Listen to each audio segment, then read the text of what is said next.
Continuamos entonces. Como terminó la casa anterior, hay un delito agravado que es por razón de parentesco o familiar, dice el 152. Al que dolosamente prive de la vida a cualquier ascendiente o descendiente consanguíneo en línea recta o su hermano, con conocimiento de ese parentesco a su cónyuge, concubina, concubinario, concubina, adoptante, adoptado, o se haya tenido una relación de pareja o de hecho le impondrá una prisión de 30 a 50 años de privación de libertad. Volvemos al mismo rector, el que prive de la vida, lo mantenemos entonces todos los criterios anteriores. Incorporamos el tema del dolo. Primera clase, la semestre pasado que tuvieron, debieron haber explicado que el dolo directo, la actuación, no como resultado de una negligencia, sino una actuación directa. Yo lo quiero hacer, es mi interés, lo voy a hacer. Privar de la vida a esta persona. Y establece, cuando pone mamá, papá, hijo, adoptado, esposa, novia, concubina, quedante, hermano, pero el legislador establece en este apartado un elemento muy específico. Dice, con conocimiento de ese parentesco. ¿Qué significa eso? Que si la persona a la cual se está privando de la vida, el autor material del hecho, el asesino en este caso, el homicida, no conoce que tiene un vínculo directo con esa persona, no se le aplica el delito de la modalidad agravada. Podemos ir a la riña, podemos ir al intercambio de opiniones, podemos ir al criterio, podemos ir a cualquiera de las justificaciones que pueden llevar a una persona a matar. Siempre que esta persona mate al otro en condiciones de la figura básica, sin que medie ninguna de las medidas que pueden alterar o hacer el homicidio cualificado, estamos en presencia automáticamente de este delito agravado. Tiene que tener obligatoriamente el conocimiento. Dos hermanos separados al nacer, por cualquier motivo, se reencuentran 30 años después en medio de una disputa por un terreno. No se ponen de acuerdo, no se conocen, nunca se han visto, puede que no se parezcan físicamente y en el medio de la disputa uno mata al otro.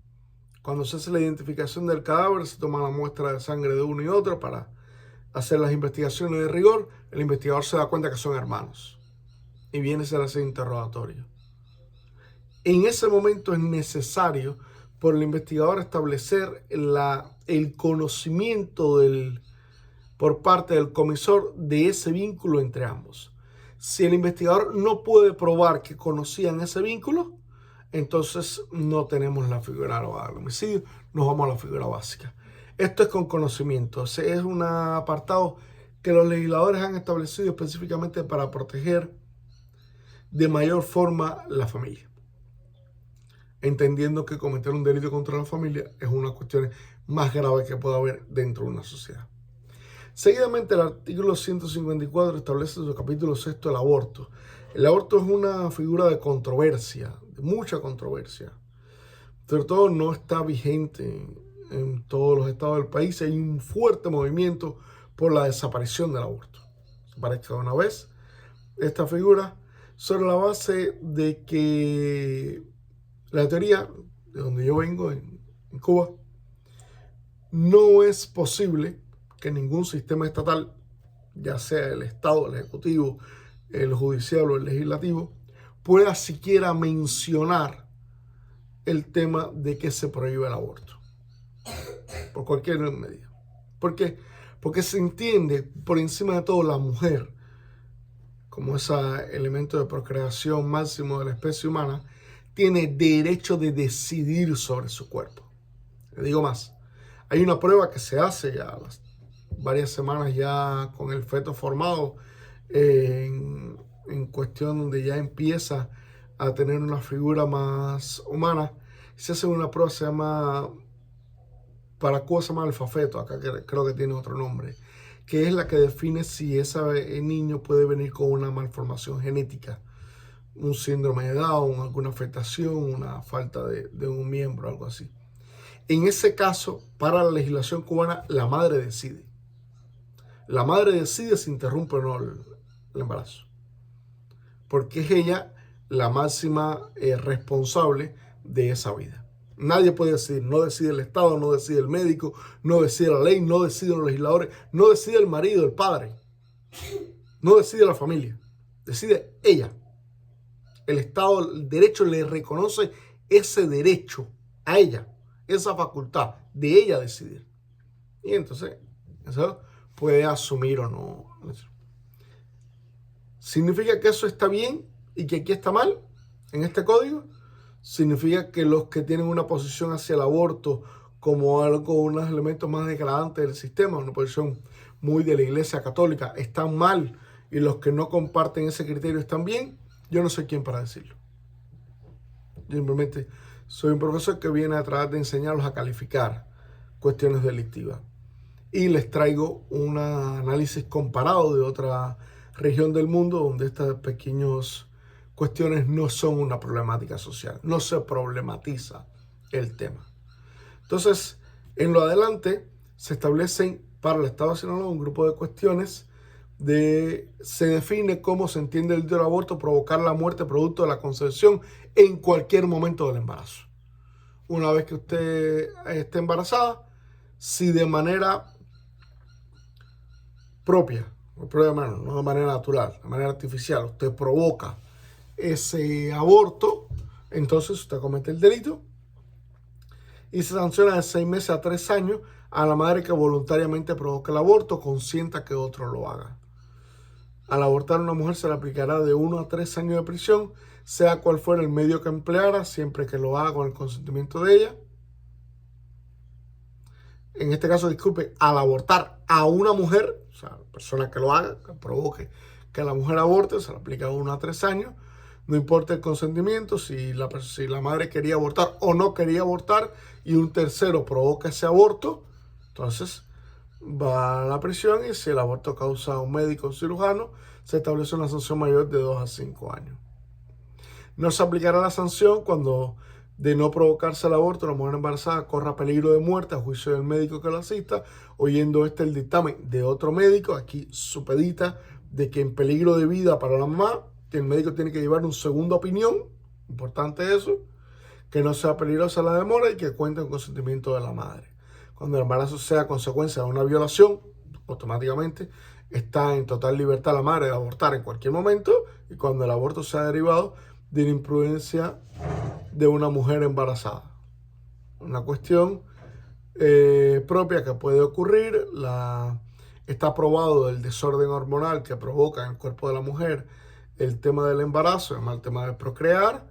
Puede haber cualquier actitud imprudente que no sea voluntaria, que no sea de interés, que pueda provocar esa muerte, algo así como una subida de tensión, colocarse en un lugar, estado específico, eso puede provocar la muerte del feto y en lo adelante una afectación a la procreación, por tanto un aborto espontáneo, como así se establece.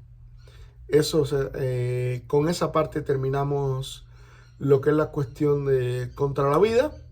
Nos quedan los elementos de la omisión de auxilio, que dice: al que omita prestar auxilio necesario a quien se encuentre desamparado y en peligro manifiesto en su persona, cuando según las circunstancias pudieran hacerlo sin riesgo para propios ni de terceros, o al que no estando en condición de prestarlo no derive aviso inmediato a la autoridad o no solicite auxilio, o quien pudiera prestarlo se le impondrá una prisión de 3 a 6 meses o 10 a 30 días de multa.